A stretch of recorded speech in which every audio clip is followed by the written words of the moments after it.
My wife has been peeking at me from around corners and behind furniture. It's gone from weird to terrifying. My wife, Lynn, and I have been together for 6 years and married for 11 months. Our entire history together has been very normal and never once have I noticed any weird behaviors or red flags. I can't stress enough how out of character this whole thing is for her. Lynn is very kind, intelligent and thoughtful. She's always been the no-nonsense type of person. Being childish or trying to scare me is not something she'd normally do. She doesn't even like watching horror movies. When we first started dating she agreed to watch The Shining with me because she knew how much I loved horror. She was so scared that she didn't even make it through half of the movie before we had to turn it off. She isn't into anything creepy, and has never been into pranks. It's just not her cup of tea. And that's fine. But that's what was so strange about this. It's just so unlike her. I should also add that she never had any mental health issues and as far as I'm aware it doesn't run in her family. I know some people are able to hide their mental health problems, but in the 6 years we've been together I think I'd have seen some sort of sign. 2 months ago, I was in the kitchen making myself some coffee before work. I was running a bit late that morning and knew I wouldn't be able to make it to Dunkin' Donuts for my usual morning fix. I took a sip of my coffee as I hurried down the hall towards the front door, when I happened to notice Lynn peeking at me from around the corner ahead of me. I could only see her eyes, and a strand of her long dark hair hanging against the wall. The rest of her body was concealed behind the corner. I nearly spilled my coffee when I saw her. I did burn the shit out of my lips. "Geez, Lynn," I said, wiping a few drops of coffee from my pants. "You scared the shit out of me." She immediately popped out of view like a little kid that had been caught. I heard her scurry off towards the living room, and by the time I got to the front door she was out of sight. It was really weird, and just totally out of character for her like I said, but I also found it kind of funny that she was being more playful and a little less serious. I shouted that I loved her, and called her a weirdo. As I shut the door behind me I heard her laughing. Her behavior was a bit odd, but it certainly wasn't something to call a priest over. I forgot about it by lunch and by the time I got home she was her normal self. I didn't bring it up and neither did she, and life went on. The next incident happened 3 days later. It was around 2 a.m. and I had woken up to get a drink. I was standing at the kitchen island, jug of OJ in hand, when I felt a strong feeling that I was being watched. For whatever reason I looked down at the floor and saw my wife's smiling face staring back. She was peeking at me from the other side of the island, staring up at me with wide unblinking eyes and grinning. Grinning like the Cheshire Cat. I screamed, I'll admit it. Not out of irritation but fear. For some reason at that moment I was scared. At the sound of my scream Lynn scuttled backwards out of my view, her hands and feet smacking the tile floor as she hurried out of the kitchen on all fours. I didn't run after her, or even yell after her. I just stood there frozen in shock, wondering what fudge had possessed her to do that. It took me a little longer than I'd like to admit to go back upstairs, but I eventually did. When I got to our bedroom, Lynn was lying on her side, asleep. Or at least pretending to be. I stood there for a while, watching her breathing to be sure she really was asleep. I had the feeling she might jump out at me the moment I got into bed. But she didn't. I climbed into bed and she didn't even move. Her breathing was soft and deep and I was starting to wonder if I'd dreamt the whole thing. The next morning I waited for her to come down for coffee and after handing her a mug and kissing her cheek I decided to ask her about it. "What was that about last night?" I asked, keeping my tone light so I didn't offend or embarrass her. She frowned over her cup of coffee, shaking her head like she had no clue what I was referring to. "You were peeking at me again. From over there," I said, pointing to the spot on the floor by the kitchen island. She followed my gaze, and when she looked back at me she burst out laughing. She laughed so hard that I couldn't help but join her. "You creep me the fudge out sometimes, you know that," I said. She giggled and set her cup on the counter and wrapped her arms around my neck. "You creep me out all the time. So I guess we're even," she teased. We said our goodbyes and left for work. As I drove I kept thinking about how creepy it had been seeing her grinning at me from behind the island like that. The sounds her hands made on the floor as she crawled away. I told myself she was just trying to be silly. Just trying to join me in my love of all things horror. It's not like I was afraid of her. But it still didn't sit right with me. I started seeing her peeking at me more and more. Sometimes she'd be peeking out from behind the couch or living room curtains. Once she even managed to get inside her grandmother's old trunk that sits at the foot of our bed. I might not have even known she was there at all had the trunk's old hinges not given her away. She'd had the lid propped up just enough so that only half of her face peeked through. She'd been grinning like an excited toddler. It was unnerving. I didn't even know what to say to her. All I could do was stare. When I finally found my voice, I asked her why on earth was she doing this.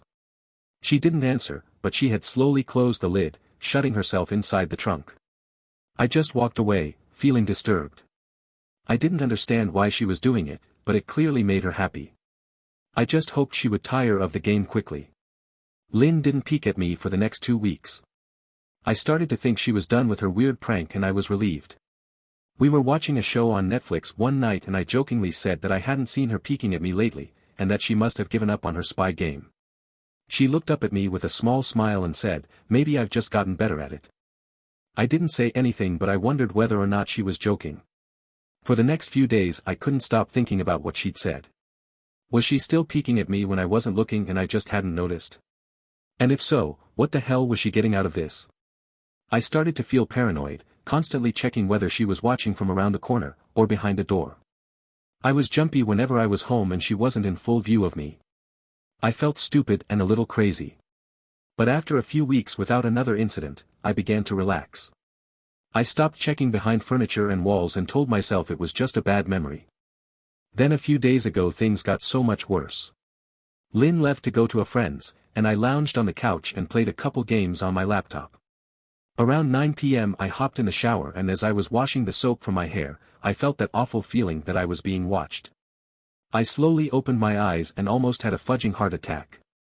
Lynn was peeking from behind the shower curtain, her entire head stretched into the shower, leaving just her body outside. Her long dark hair hung against the curtain, the ends dripping with water. Her mouth hung open in a terrible grin, eyes wide and red, as if she hadn't blinked in a while. I screamed and jumped back against the wall. She didn't move nor did her smile waver. Her makeup ran down her cheeks in 2 black streaks. She looked giddy and completely deranged. I was fudging terrified.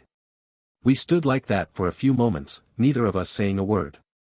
Finally, after what felt like forever, she slowly pulled her head back out of the shower, and I watched her blurry figure through the curtain as she moved backwards towards the bathroom door. A second later the bathroom door slammed shut, hard enough to rattle the mirror. I screamed again, and jumped out of the shower to lock the door. I stayed inside the bathroom for over an hour. Maybe I overreacted to some of you. But joke or not, I wasn't going to put up with the crazy shit anymore. That's what I kept telling myself as I paced in my bathroom, stopping to listen at the door every few minutes. Suddenly I heard a muffled sound, and I pressed my ear against the bathroom door, straining to listen.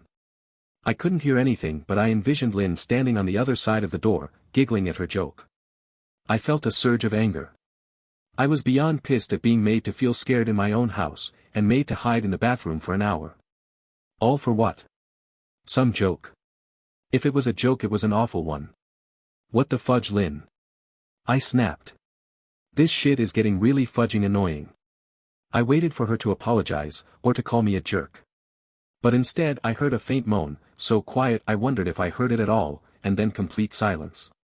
Lynn. I called out, not able to even hide the shakiness in my voice. I got no response. Just my own heavy breathing. I swear to God, just fudging stop it. I yelled, pounding my fist on the door. I waited for her to cuss me out, something I would expect from me talking to her like that. I never screamed at her before. But there was nothing. Just the occasional drip from the shower head. I won't deny that I was scared. Too afraid to open the damn door and face my own wife. I waited another 30 minutes or so, which feels like a fudging lifetime when you're scared. Finally I decided I wasn't going to spend the night hiding in my bathroom, so I got down on my knees and peered under the door. I almost expected to see her face peeking back at me, but thankfully I didn't. I could see straight down the hallway to the top of the stairs, but no Lynn. I didn't know if I should be happy about that or not. I looked for a few minutes, waiting to see her head pop up over the top step, but it never came. I stood up, my hand hovering over the door, and mentally prepared myself to open it. I slowly turned the lock with shaky fingers, and was about to yank it open when I heard a sound that still makes me feel nauseous when I think about it. A moan, louder than before, but this time I was able to tell just where it was coming from. I turned my head to the closet door as if in slow motion, and locked eyes with my wife who was peeking out at me from the slight gap. Her eyes were still wide as ever and her mouth was hanging open in the most grotesque gaping smile I'd ever seen. I didn't even scream. I was too scared for even that. Her hands were clasped to her chest, body trembling with sheer delight, as if she could barely contain her excitement.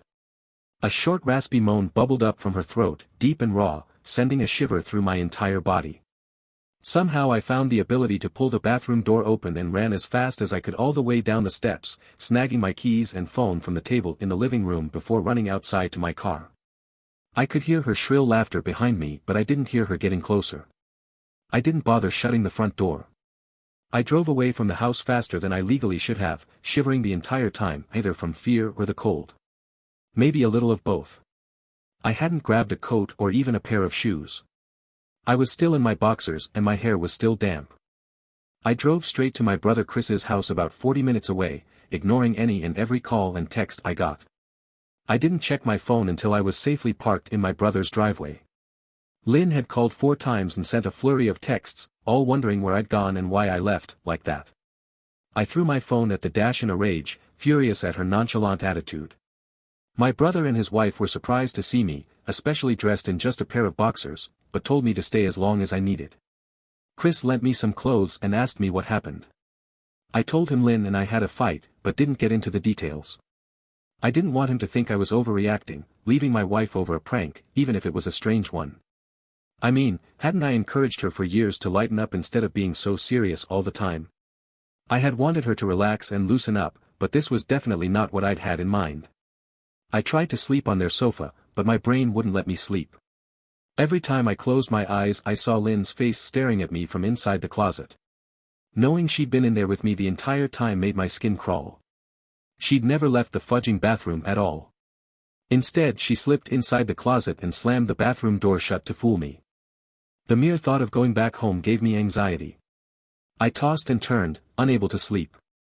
Chris ended up giving me a sleeping pill so I was able to get a little rest. My sleep was filled with terrible dreams. All of Lynn's smiling face. I woke up just as the sun started to rise. My sore body ached from the sofa, and I felt drained. I knew I'd have to call Lynn at some point, but I didn't know what to say to her. I wouldn't be going home unless she gave me her word she'd never do any more creepy shit. I just wanted my wife back. Her normal serious self never looked so good to me.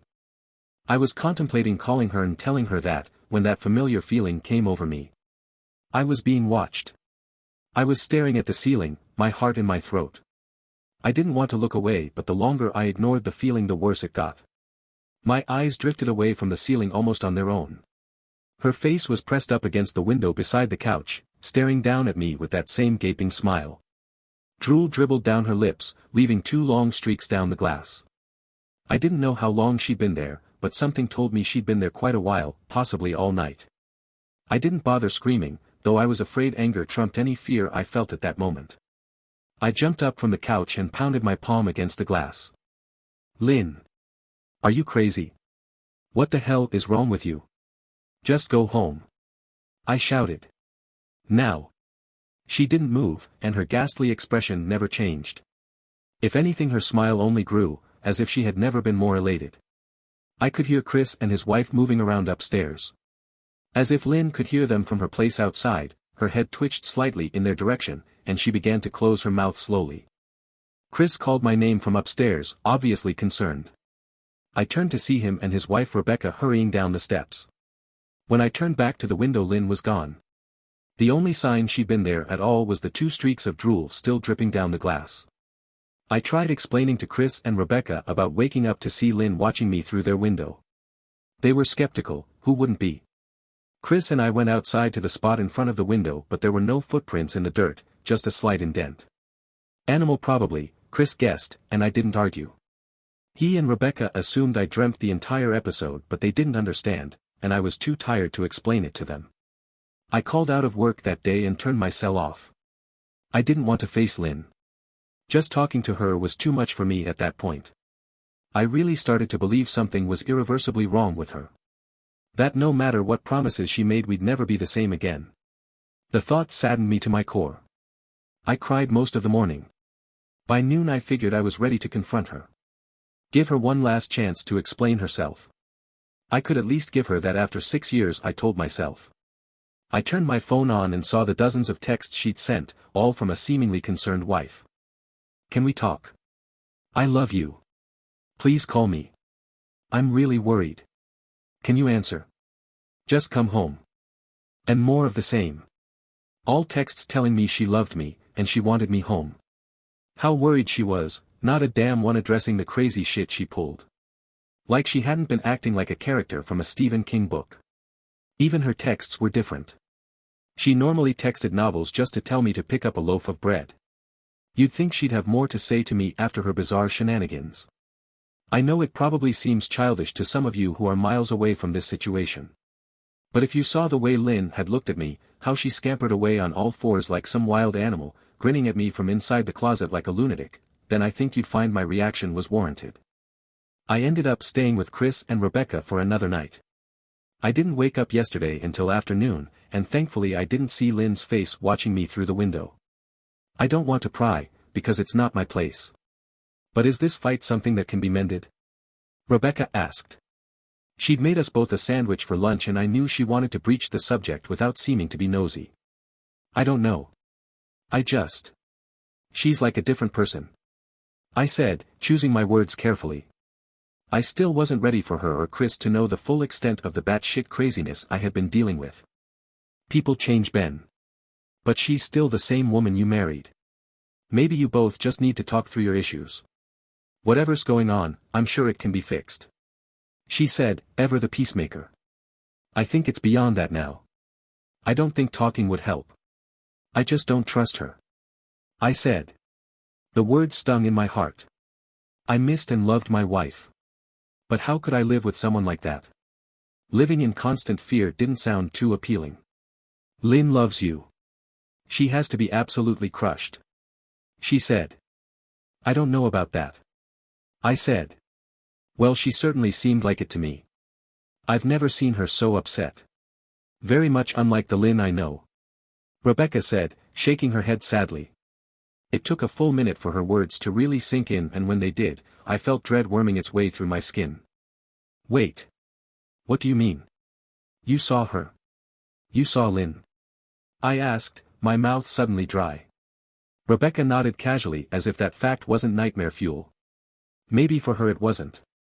She stopped by this morning just after Chris left for work.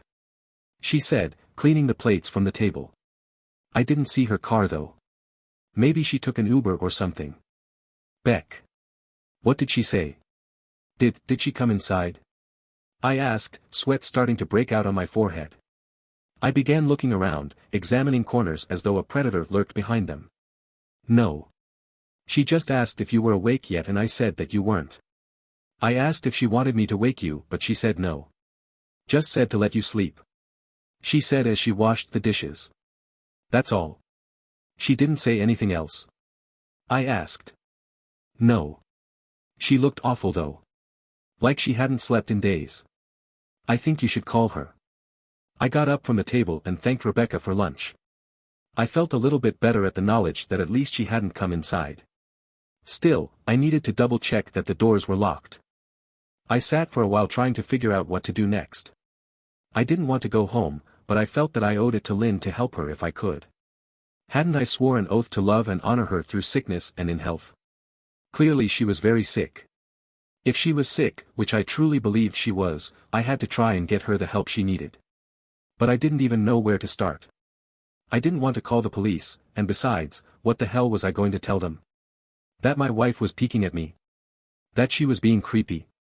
As bizarre as she'd been, she still hadn't committed any crime. Not yet anyway. The police would have probably said that I was overreacting. But this wasn't some prank.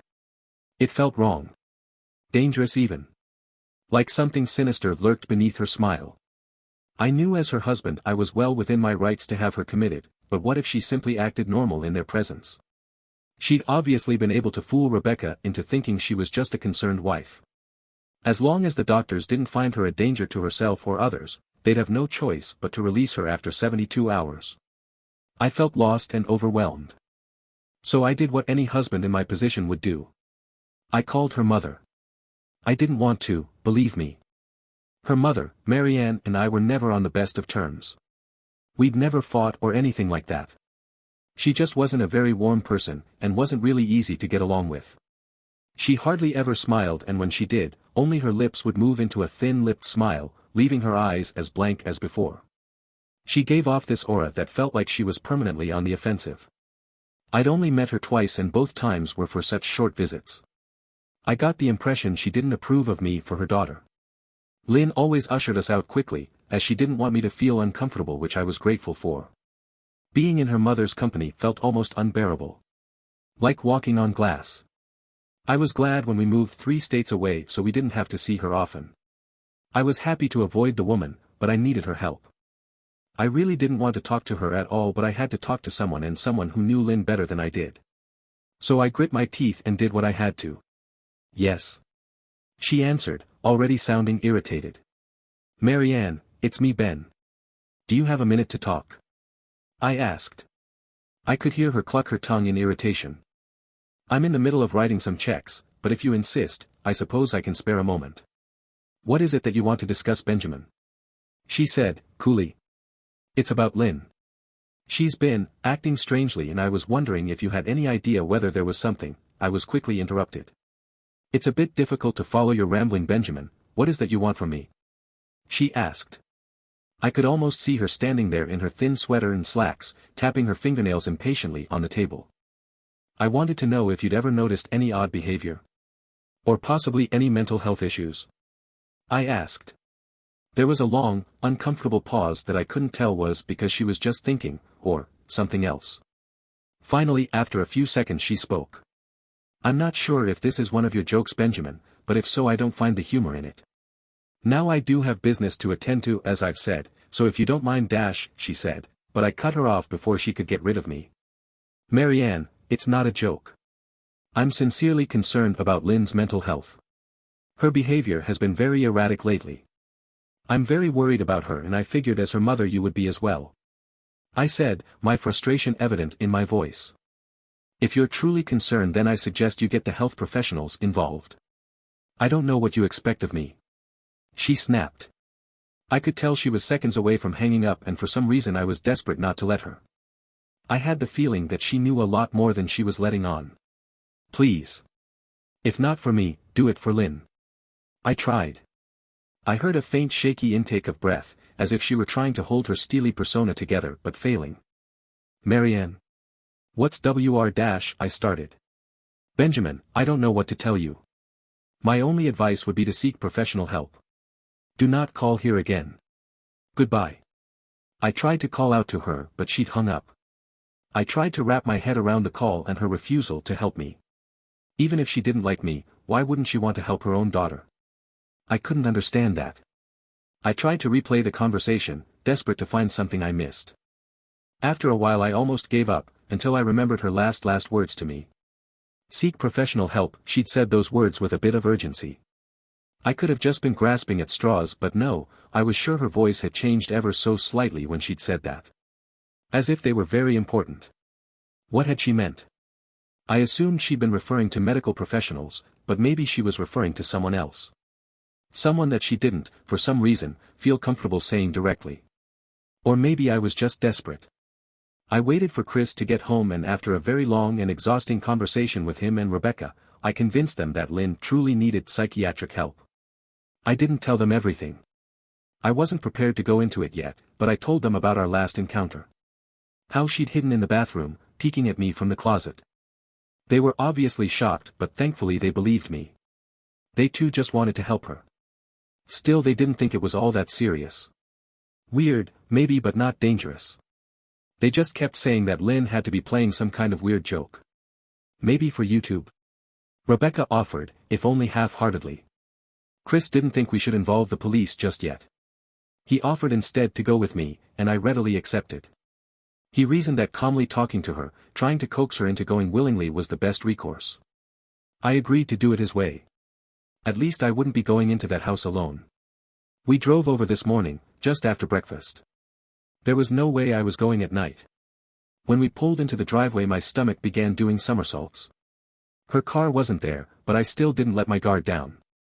The front door was ajar, and for a split second I thought we'd see her eyes staring through the gap.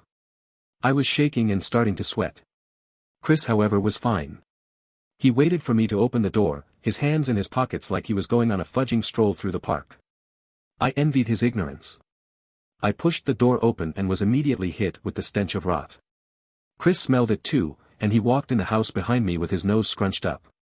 "What do you guys use to clean the floors around here, shit?" Chris mumbled. "Shut up," I said, my eyes darting around for any signs of Lynn. The house was deadly quiet and dark despite being 10 in the morning. All the curtains were closed up tight, refusing to allow any sunlight inside. If I hadn't left it just 2 days prior I'd have thought the house to be abandoned. We moved through each room, carefully checking any place that she might hide, occasionally calling her name. "Why the fudge are you looking under the couch?" Chris asked eventually. "Aren't we looking for your wife?" He was looking at me like I was a moron. "Let's just go upstairs," I whispered. He shook his head but followed me up the stairs to check the bathroom and spare bedroom. On the way up my shoes crunched over pieces of glass that looked to be littered over a few of the steps. I noticed that one of Lynn and my wedding portraits that hung on the wall along the staircase had been smashed. The frame hung crookedly, all the glass removed. I stared at the picture, a lump forming in my throat. We had taken the photo just after leaving the church, after saying our vows. She looked so beautiful in her white gown. I looked at Lynn's beautiful face. I never dreamed her face would ever be a source of terror for me. We climbed the rest of the steps and checked the spare bedroom, but it looked completely untouched. I was hesitant to go into the bathroom, my fear from that night coming back to me all at once. Chris noticed, and offered to go in by himself, but I couldn't let him do that. So we walked in together, checking the closet and the shower. The bathroom looked as if it hadn't been touched since the night I left. "I don't think she's here, Ben. Why don't you pack some clothes and we'll try coming back tomorrow or something?" Chris said. I nodded and went into our bedroom and shoved some clothes into a duffel bag. When I checked inside our closet I came across the source of the smell and gagged. Chris took one look and lost all color in his face. He had to go stand by the stairs to get away from the sight and smell. I gazed down in shock at what lay inside my bedroom closet. Soaking into the rug were at least a dozen eyeballs, all carefully laid out in pairs. Some were as large as a quarter while others were as tiny as a marble. I stared down at the eyes she'd collected from small animals and I wondered how she'd gotten them, and shuddered at the thought. Man, I thought I had it bad with Becca's shoe addiction. But fudge me. Your wife's in here collecting eyeballs. Chris said, gagging. Ben, I think we should go. He called from the hall. I'm getting nauseous. All right. I grabbed my duffel and shut the closet door on my new nightmare. I stepped out into the hall and took a deep breath of air. I could taste the rot on my tongue and I couldn't help but gag. Who the fudge lines up eyeballs in their closet like that? Chris mumbled. I tried to tell you she needed help. I said. She doesn't need help, Ben. She needs a fudging exorcist. He said. You coming or what? I can't stand the smell any. His words died in his throat, and his eyes grew wide with fear. I didn't ask him why. I could feel it. Someone was watching me and I didn't think it was the eyes in the closet. I turned around, my eyes slowly scanning the bedroom. Christ, I whispered, as I finally saw what we'd missed. Under the bed, curled on her side, watching us with the excitement of a kid on Christmas morning, was my wife. She held her hands together just under her chin, and they were shaking eagerly. Now that she knew she'd been found, I could hear the quiet noises she was making. A sort of hiccuping sound in her throat, as if the excitement was just too much for her.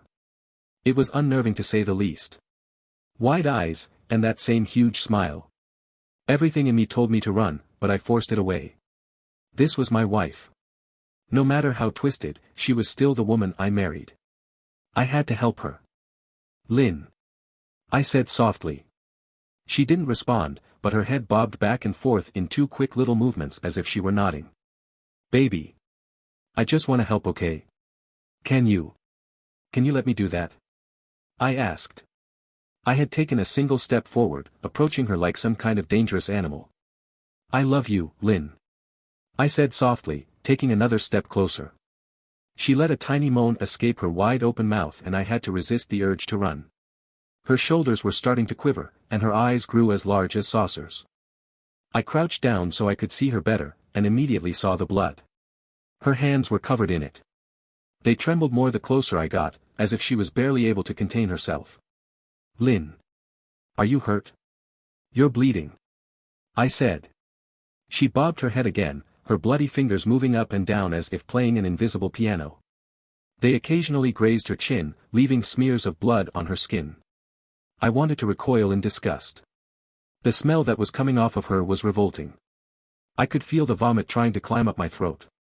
Her lips were dry and stretched thin, blood seeping between the cracks. I knew she wouldn't come out on her own, but I didn't want to leave her in the state she was in. I scooted closer and reached out to her.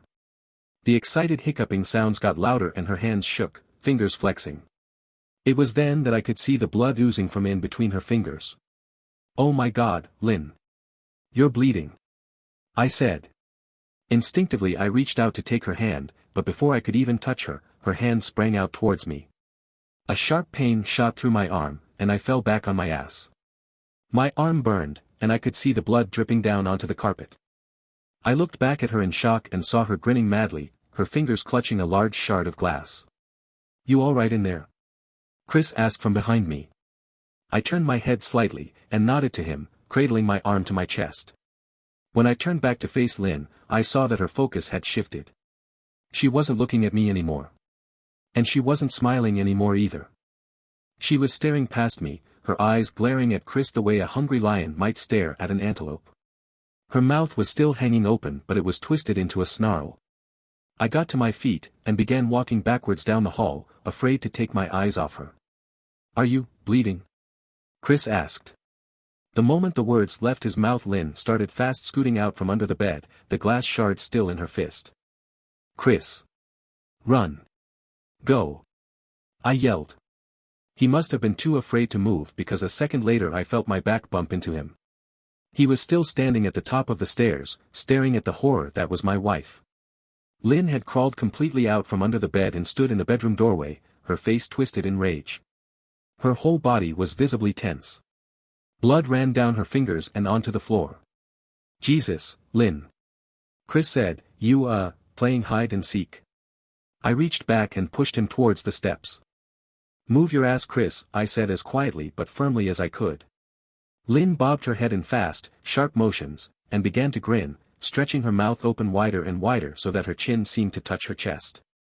I heard Chris mutter a prayer and then he was running down the stairs. I stood at the top of the steps, stuck between the love for a woman who clearly needed serious help and self-preservation. I only want to help. I said, choking back tears. Her eyes focused on me once again as she slowly lifted the glass, holding it out in front of her. And then she started sprinting towards me, grinning with utter excitement. Thankfully my body took over and I flew down the stairs, skipping 2 or 3 at a time. I made it to the front door before I felt her leap onto my back, wrapping her arms around my neck, her open mouth next to my ear so that I could hear those terrible hiccuping sounds up close. I shook her off me, knocking her to the floor. I felt a searing pain in my back as she went, but I tore open the front door and bolted to my car. Chris was standing in the front yard, talking on the phone with the police. I didn't say a word, I just ran to my car and jumped in. Chris took the hint and followed me, still on the line with 911. I watched the rear-view mirror, sure I'd see her there, running after us. But I never did. I went straight to the ER and got 11 stitches in my arm and 3 on my back. The police asked a lot of questions and went back to the house to do a search, but of course, Lynn wasn't there. They advised me to stay with a friend or relative for a while and to file a restraining order as soon as I could, but none of those things would matter. Somehow I just knew. I dropped Chris off at home, and went to a motel an hour away. I wanted to put as much distance between me and Lynn as I could. This is where I've been for the last 4 hours. I thought maybe the police would find her, maybe they'd get her the help she desperately needs. But now I don't think so. Because 40 minutes ago I got a text from an unknown number. Just 3 words. I found you. And a picture attached. The picture was dark and grainy, but I instantly knew what it was. There was no mistaking my wife's eye. I started typing this out immediately after. I don't know what to do. I'm alone and scared, and I can't help but feel that I'm being watched.